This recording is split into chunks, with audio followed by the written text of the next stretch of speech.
السلام عليكم ورحمة الله. نحمد الله تعالى ونصلي على رسوله الكريم. أما بعد، أعوذ بالله من الشيطان الرجيم. بسم الله الرحمن الرحيم. إن الله اشترى من المؤمنين أنفسهم وأموالهم بأن لهم الجنة. صدق الله العظيم وصدق رسوله النبي الكريم، ونحن على ذلك من الشاهدين والشاكرين، والحمد لله رب العالمين. أعد ذكر نعمان لنا أن ذكره هو المسك ما قررته يرضى. قائد মিল্লাত ইসলামিয়া আল্লামা জুনায়েদ বাবু নগরী রহমতুল্লাহ আলাইহির জীবন ও কর্মশীর্ষক আজকের এই গুরুত্বপূর্ণ সময়ের প্রয়োজনীয় স্মৃতিচারণমূলক আলোচনা সভায় উপস্থিত হযরত আকাবিরিন উলামায়ে কেরাম, দারুল উলুম মুঈনুল ইসলাম হাফেজানী মাদ্রাসার হযরতে আসাতিজায়ে কেরাম, অন্যান্য দিগার কিবার উলামায়ে কেরাম এবং আমার প্রাণপ্রিয় ছাত্র বন্ধুগণ, সর্বস্তরের এলাকাবাসী, আল্লামা বাবু নগরী রহমতুল্লাহ আলাইহির খুব দীর্ঘ সোহবতের সৌভাগ্য আমার হয়নি। তবে জীবনে অল্প সময়ে আমি হযরত বাবু নগরী রহমতুল্লাহ আলাইহির দ্বারা যতটা প্রভাবিত, আমার জীবনে তার আদর্শের যে প্রভাব আমি উপলব্ধি করি, সেটা অনেক দীর্ঘ অনেকের সাহচর্য লাভ করেও আমি সেই প্রভাব আমার জীবনে অনুভব করি না। আমি আপনাদের কাছে দোয়া চাই যেন মুজাহিদে ইসলাম, কায়েদে মিল্লাত ইসলামী আল্লামা জুনায়েদ বাবু নগরী রহমতুল্লাহ আলাইহির সেই চেতনা এবং সেই আদর্শ, এটা যেন আমরা ধারণ করে রাখতে পারি, বাস্তবায়ন করতে পারি, তাদের স্বপ্ন যেন বাংলার মাটিতে পূরণ হয়। অনেক রাত হয়েছে এবং অনেক গুরুত্বপূর্ণ আলোচনা হয়েছে। এই আলোচনাগুলো আমি অত্যন্ত মনোযোগ সহকারে এবং এর দ্বারা উপকৃত হওয়ার নিয়তে আমি শুনেছি। আমি কাটা কয়েকটা কথা আমার শাইখ ও মুর্শিদ আল্লামা বাবু নগরী রহমতুল্লাহ আলাইহি সম্পর্কে আমি বলতে চাই। আমার যে নিজস্ব কিছু অনুভব আছে। আমি যখন 2013 সালে কারাগারে ছিলাম, আল্লামা জুনায়েদ বাবু নগরী রহমতুল্লাহ আলাইহি যখন কারাগারে 2013 সালে, একই সময় আমিও কারাগারে। একসাথে দেখা হয় নাই। হুজুর কারাগারে ছিলেন ঢাকা কেন্দ্রীয় কারাগারে, আমি ছিলাম খুলনা কারাগারে। এরপরে খুলনা থেকে আমি যখন চালানে ঢাকায় আসলাম, হুজুর তখন কাশিমপুর কারাগারে ছিলেন। ঢাকা কেন্দ্রীয় কারাগারে এবং কাশিমপুর কারাগারে হুজুরের একেবারে কাছে থেকে যারা হুজুরকে দেখার সুযোগ পেয়েছে, যে সকল বন্দীরা, তারা আমাকে বাবুনগরী হুজুর রহমতুল্লাহ আলাইহির কারাগারের দুঃখজনক, হৃদয় বিদারক কিছু কথা শুনিয়েছে, যেগুলো শুনলে কারাগারের মধ্যেও আমরা চোখে অশ্রু সংবরণ করতে পারি না। ঢাকা কেন্দ্রীয় কারাগারে যখন আমি গেলাম, আমাকে একজন বলল যে হুজুর কি এখনো বেঁচে আছেন। অর্থাৎ ঢাকা কেন্দ্রীয় কারাগার থেকে হুজুরকে যখন স্থানান্তরিত করা হয়, এতটাই হুজুরের অবস্থা, শারীরিক অবস্থার এতটাই অবনতি হয়েছে, নির্যাতনের শিকার হয়েছেন, যে তাদের সংখ্যা যে হুজুর মনে হয় এই অবস্থায় বেঁচে থাকার কথা। এরপরে কাশিমপুর কারাগারে যে হুজুরকে দেখেছে, পাশের রুমে ছিল, বলেছে যে হুজুরকে যখন রুমে সেলের মধ্যে নিয়ে রাখা হয়েছে, হুজুর অচেতন অবস্থায় হাত পা ছড়ায় শুয়েছিলেন, দীর্ঘ সময় শুয়ে থাকতেন। শুধু খাবারের সময় পাশের রুম থেকে এসে হুজুরকে কোন রকম তুলে খাবারটুকু খাওয়া দিয়ে দেওয়া হতো। এইরকম অকথ্য নির্যাতনের শিকার হয়েছেন আল্লামা জুনায়েদ বাবু নগরী রহমতুল্লাহ আলাইহি। নির্যাতনে কঠিন পরিস্থিতির সম্মুখীন হয়েছেন, কিন্তু এই মর্যাদা খোদা এক মুহূর্তের জন্য বাতিলের সামনে মাথা নত করার চিন্তাও করেন না। বাবু নগরী রহমতুল্লাহ আলাইহির ইতিহাসে আমার দেখার সময়গুলোতে, পাক বদলকারী বাংলাদেশের সময়গুলোতে, আল্লামা জুনায়েদ বাবু নগরী রহমতুল্লাহ আলাইহি জাতির হাল যেভাবে ধরেছিলেন এবং তার কিছু ভূমিকার কারণে আগামী প্রজন্ম আমরা অন্তত 100 বছর পর্যন্ত মাথা উঁচু করে কথা বলতে পারবো যে আমাদের জুনায়েদ বাবুনগরী এরকম অবস্থায় এই ভূমিকা রেখেছিলেন, আমরা অহংকার এবং গর্ব করতে পারব।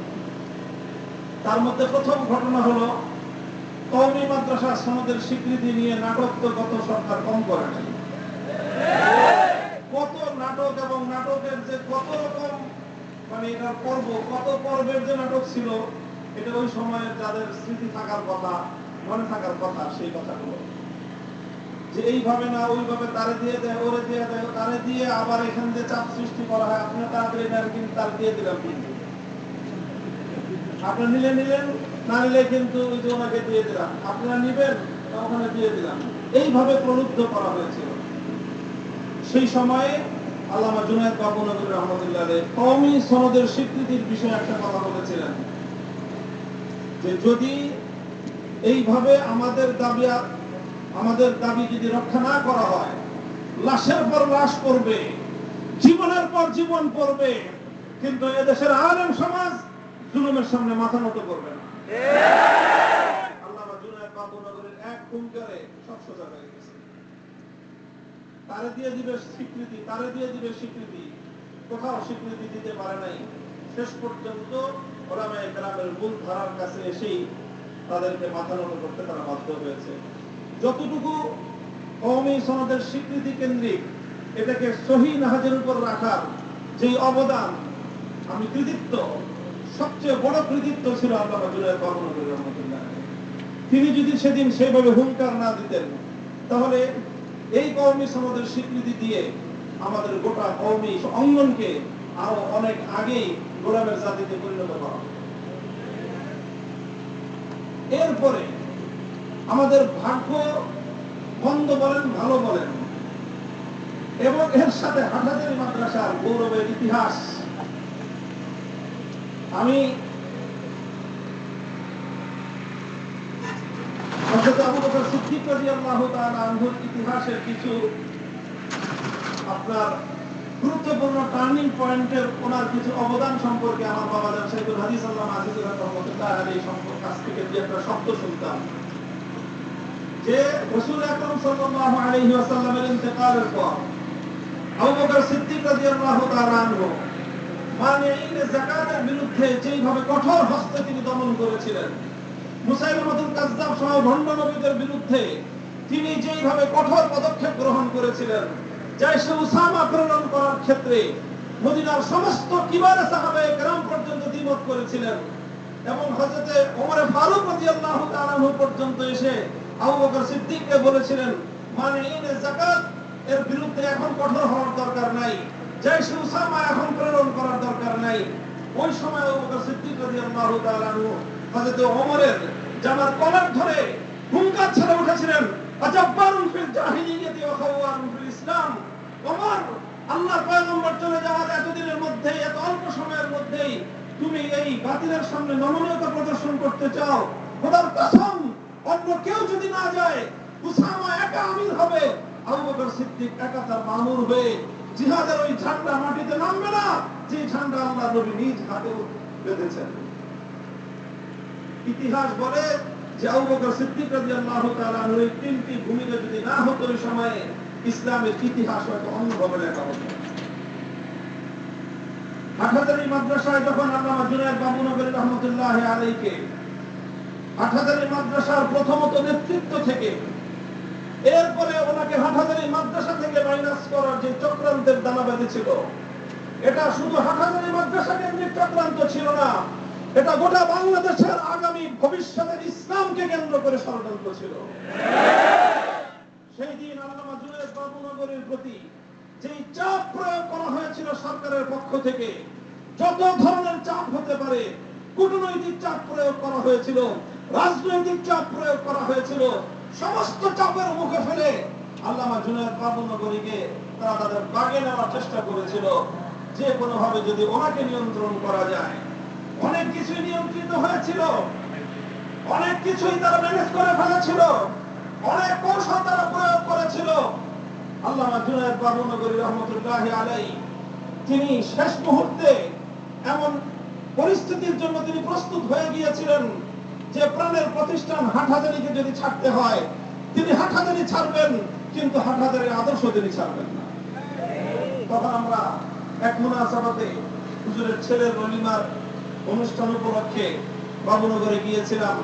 আল্লামা জুনায়েদ বাবুনগরীকে সামনে রেখে তখন আমরা বলেছিলাম, এই ধরনের পরিস্থিতি পর্যন্ত তখন সৃষ্টি করা হয়েছিল। আমরা বলতে বাধ্য হয়েছিলাম যে মাকানের দ্বারা মাকিনের প্রভাব হয় না, বরং মাকিনের দ্বারাই মাকানের প্রভাব তৈরি হয়। আল্লামা জুনায়েদ বাবুনগরী গাছের তলায় বসলে সেটাই তখন বাংলাদেশের ইসলামের মার্কাজে পরিণত হতো। আল্লামা জুনায়েদ বাবুনগরীকে হাটহাজারীর সুরার মজলিসকে কেন্দ্র করে বিশাল ষড়যন্ত্রের এক জাল বিস্তার করা হয়েছিল। আগের বছর আল্লামা জুনায়েদ বাবুনগরী সারা দেশের কোথায় কোথায় প্রোগ্রাম করেছেন। প্রত্যেকটা জায়গায় সেই দিন পুলিশ মোতায়েন ছিল। যেদিন হাটহাজারী মাদ্রাসার সুরার বৈঠক, সারা বাংলাদেশে বাবুনগরী রহমতুল্লাহ আলাইহি কোথায় কোথায় এর আগের বছর মাহফিল গিয়েছেন। গ্রামে গঞ্জে পর্যন্ত পুলিশ মোতায়েন। আমাদের রাজধানী মোহাম্মদপুরের বাস স্ট্যান্ডে বিশাল পুলিশের বহর। সবাই আশ্চর্যান্বিত, আজকে কোনো হরতাল নাই, মিছিল নাই, মিটিং নাই, কারো কোনো প্রোগ্রাম নাই, পুলিশ কেন রাজপথে? পরে খোঁজ নিয়ে জানা গেল যে মোহাম্মদপুরের রাজপথে পুলিশ তার হাটহাজারী মাদ্রাসা শুরু করল। আরে হাটহাজারী মাদ্রাসা শুরুর বৈঠক, ঢাকার রাজপথে পুলিশের এই অবস্থা কেন? মারমুখী অবস্থান কেন? এরকম যুদ্ধ পরিস্থিতি কেন? কারণ তারা সেই দিন সিদ্ধান্ত নিয়েছিল রাষ্ট্র যে হাটহাজারী মাদ্রাসার সুরার বৈঠকের মাধ্যমে এমন ভাবে প্রাণ সাজানো হয়েছিল যে আল্লামা জুনায়েদ বাবুনগরীকে হাটহাজারী মসনদ থেকে বিচ্যুত করে দিয়ে আল্লামা আহমদ শফির পরবর্তী নেতৃত্ব হাটহাজারী থেকে কেটে নিয়ে হাটহাজারীকে কিয়াদত শূন্য করা হবে। আলহামদুলিল্লাহ, আল্লাহ পাক আমাদের ওই সমস্ত আকাবিরিনদের কবরগুলোকে জান্নাতের বাগানে পরিণত করুন, যারা সেই দিন সেই সুরার বৈঠকে এমন সিদ্ধান্ত গ্রহণ করেছিলেন যে সিদ্ধান্তের মাধ্যমে আল্লামা জুনায়েদ বাবুনগরী আল্লামা আহমদ শফির পরবর্তী হাটহাজারীর গায়েদ হিসেবে নির্বাচিত হন এবং সেই দিনই প্রকৃত অর্থে শেখ হাসিনার কবর রচিত হয়েছিল। মাদ্রাসার সেই সুরার বৈঠকেই সেদিন আমাদের আগামী দিনের ভবিষ্যৎ নির্ধারিত হয়েছিল এবং সেই দিনের বৈঠকের সেই সিদ্ধান্তের কারণে 3 বছর আমাদের জেল কাটতে হয়েছে। আলহামদুলিল্লাহ, আমরা জেল খেটেছি, কারা নির্যাতন ভোগ করেছি, আমাদের কোনো দুঃখ নাই।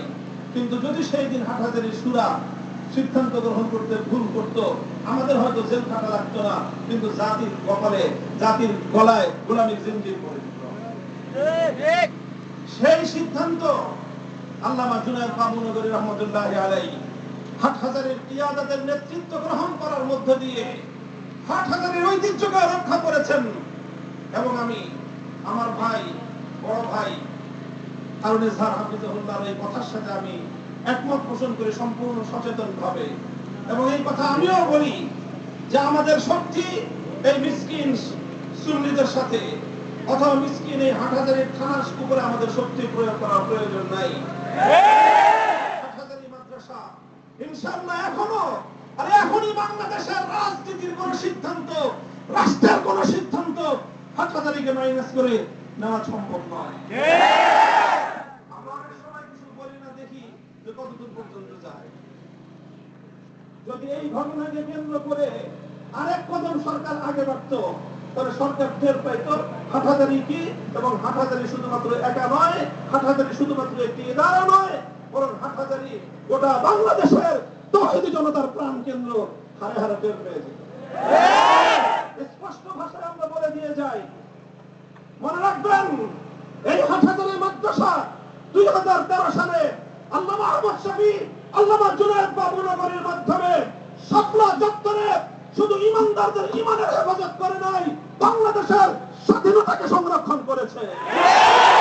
2013 সালে যদি শাপলা চত্বর রচিত না হতো, শাহবাগ আমার বাংলার স্বাধীনতাকে দিল্লির কদমের নিচে বলিদান করত।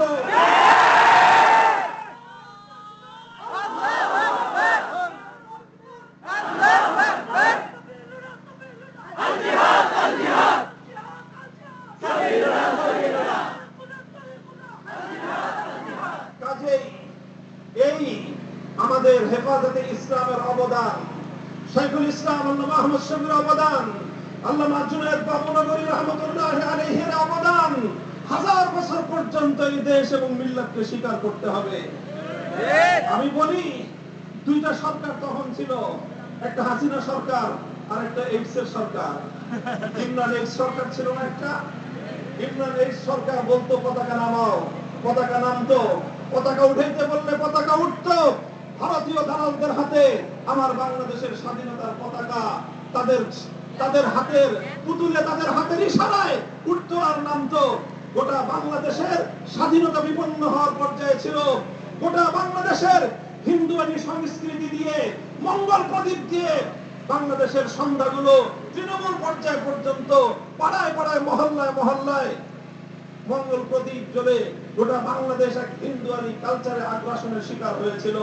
2013 সালে শাপলা চত্বরে আল্লামা জুনায়েদ বাবুনগরী রহমাতুল্লাহি আলাইহির প্রকৃত ময়দানের ফিল্ড মার্শাল হিসেবে, কায়েদে ময়দান হিসেবে তিনি সেদিন রাতে যেই ভূমিকা পালন করেছেন, যেভাবে শাপলা চত্বরে 13ই মে আল্লামা জুনায়েদ বাবুনগরী রহমাতুল্লাহি আলাইহি জালিমের বুলেটের সামনে বুক চিতিয়ে দাঁড়িয়েছিলেন, সেই দিনই বাংলাদেশের ভাগ্য আগামী 100 বছরের জন্য দেশ, মিল্লাত এবং জাতির স্বাধীনতা সুরক্ষিত হয়েছে। কথা খুব লম্বা বলবো না। আল্লামা জুনায়েদ বাবুনগরী রহমাতুল্লাহি আলাইহির সাথে আরেকটা স্মৃতির কথা আমার খুব চোখে ভাসে। আমি নিজে সেই স্মৃতির সাক্ষী, ইতিহাসের একজন সাক্ষী হিসেবে নিজেকে গৌরবান্বিত বোধ হয়। আপনারা জানেন যে এক সময় আমাদের এই কায়েদে মিল্লাতের পাসপোর্ট জব্দ করে রাখা হয়েছিল সরকারি ভাবে। জানেন এই কথা? হুজুরের পাসপোর্ট জব্দ করে রাখা হয়েছে। হুজুরের তখন চিকিৎসার খুব প্রয়োজন, অসুস্থতা মারাত্মক পর্যায়ে উপনীত হয়েছিল। দীর্ঘদিন হুজুর বার্ডেনে ভর্তি ছিলেন। হুজুরের বিদেশে চিকিৎসা করানোর খুব প্রয়োজন ছিল। সমস্ত আয়োজন, বিদেশ থেকে হুজুরের শিষ্য সাগরিদরা তারা হুজুরকে নিয়ে যেতে চায়। এখান থেকে আমরাও চাই যে হুজুরের উন্নত চিকিৎসার জন্য বাইরে নেওয়া হোক, কিন্তু সরকার হুজুরের পাসপোর্ট জব্দ করে রেখেছে, পাসপোর্ট দিবে না। হুজুর দিনের পর দিন বার্ডেন হাসপাতালে ধুকে ধুকে চিকিৎসা দিন, হুজুর মাথা নত করেন না। হুজুর গিয়ে অন্তত তাদের কারো কাছে গিয়ে নিচে গিয়ে বলবেন যে আমার পাসপোর্টটা দেন।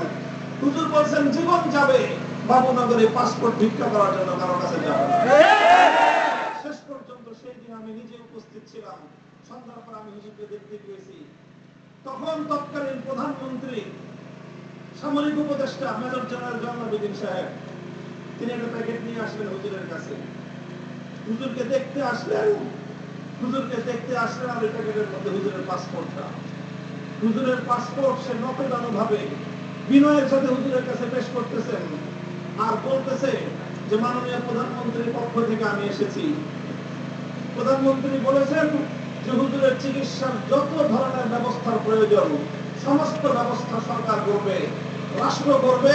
যত খরচ বহন করার প্রয়োজন হয় সব সরকার এবং প্রধানমন্ত্রী নিজে বহন করবেন, হুজুর খালি সম্মত হলেই চলে।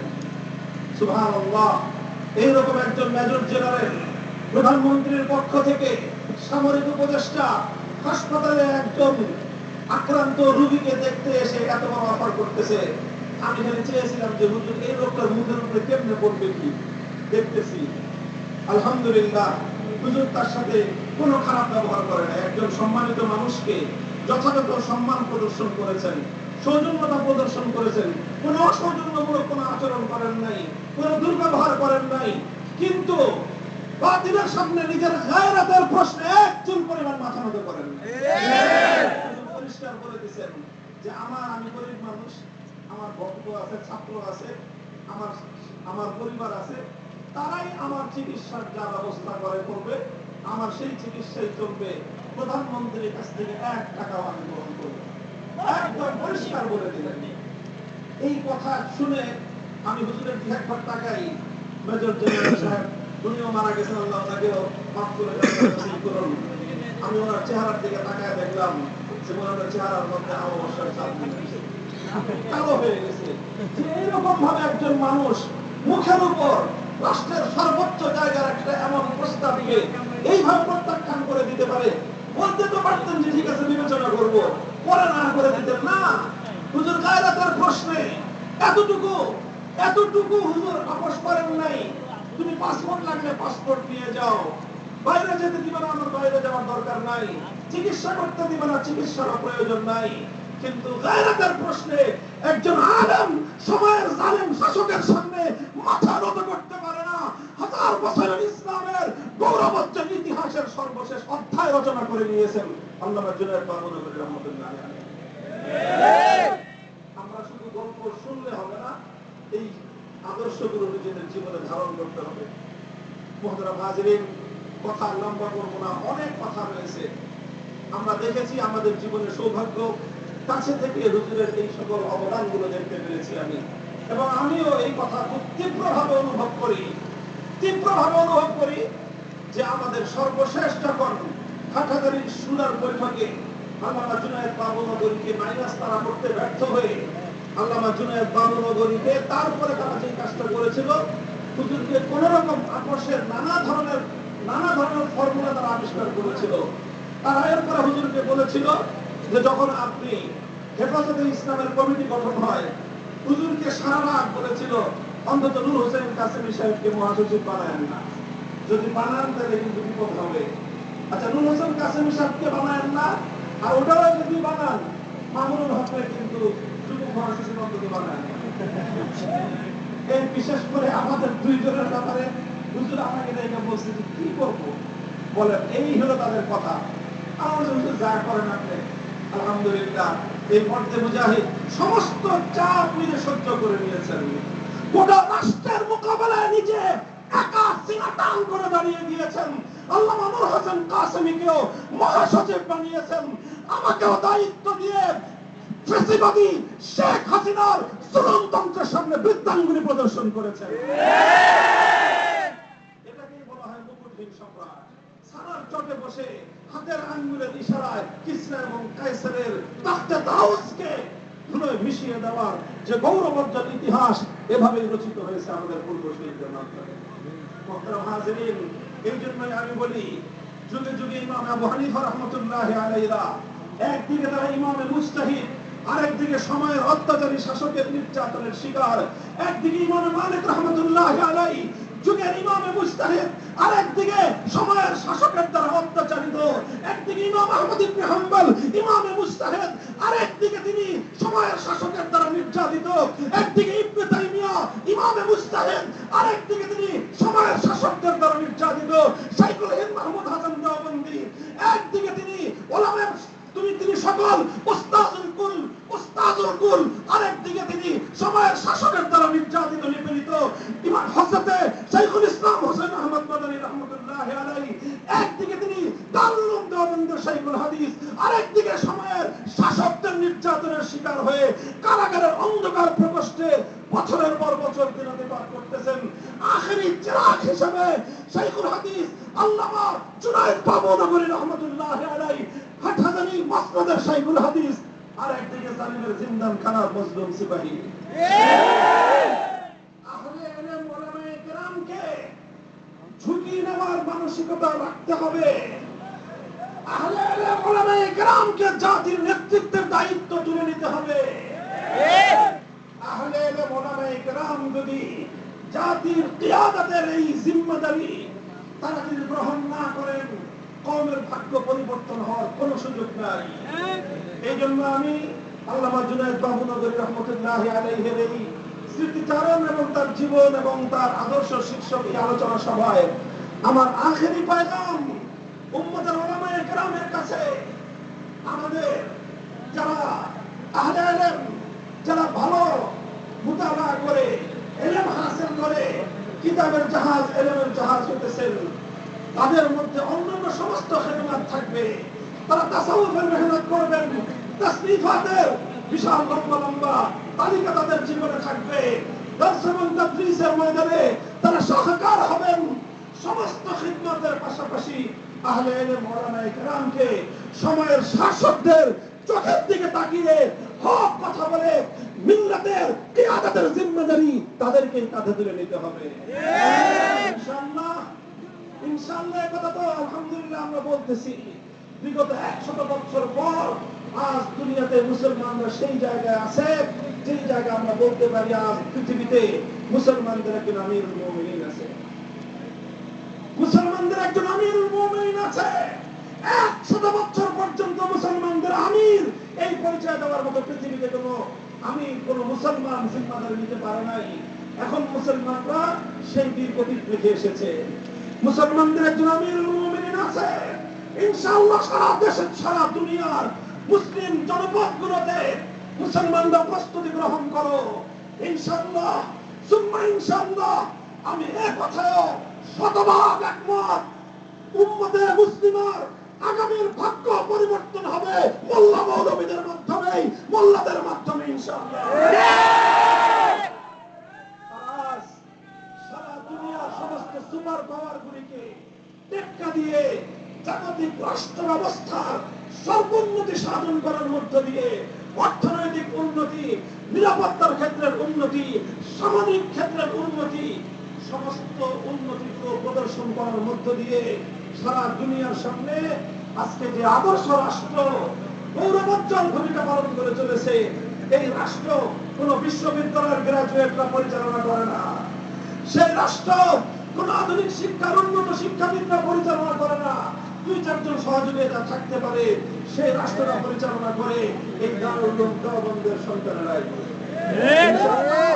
এই বাংলাদেশেও শুধু বাংলাদেশ নয়, এই গোটা খোরাসানকে কেন্দ্র করে গোটা হিন্দুস্তান ইনশাআল্লাহ যত রক্তের প্রয়োজন হয়, যত শাহাদাতের প্রয়োজন হয়, যত সংঘাত এবং লড়াইয়ের প্রয়োজন হয়, এই প্রজন্ম থেকে সে সন্তান ইনশাআল্লাহ জন্ম নিচ্ছে।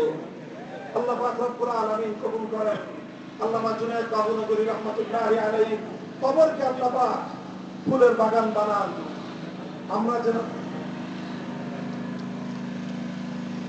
ইনশাআল্লাহ আল্লামা জুনায়েদ বাবুনগরী রাহমাতুল্লাহি আলাইহির যে আদর্শ, এই আদর্শটাকে খুব ভালো করে আমাদের আগামী প্রজন্মের সামনে তুলে ধরতে হবে। আমাদেরকে খুব ভালো করে তুলে ধরতে হবে এবং এই আলোচনাও আরো বেশি বেশি হওয়া দরকার।